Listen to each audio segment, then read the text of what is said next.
invité de C'est à vous pour promouvoir son 5e One Man Show et sa participation en tant que parrain du Téléthon 2022, Kev Adams a rendu un hommage touchant à Mylène Demongeot.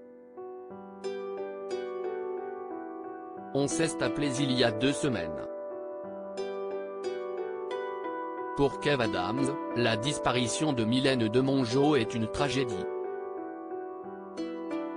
L'humoriste et acteur était en effet un proche de la comédienne qui s'est éteinte ce jeudi 1er décembre 2022 à l'âge de 87 ans.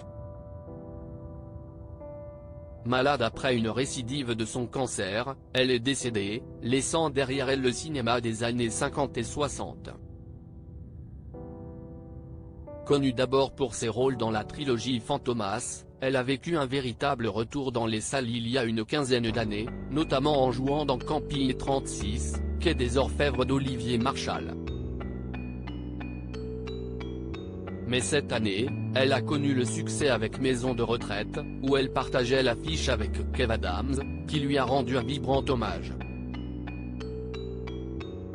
Mylène Demongeot devait être dans la suite de Maison de retraite. L'humoriste était en effet ce soir dans C'est à vous pour promouvoir son nouveau spectacle, le 5e, mais également pour parler de son rôle de parrain du Téléthon 2022. L'événement, qui démarre demain, permet de lever chaque année plusieurs millions d'euros en faveur de la recherche contre les myopathies.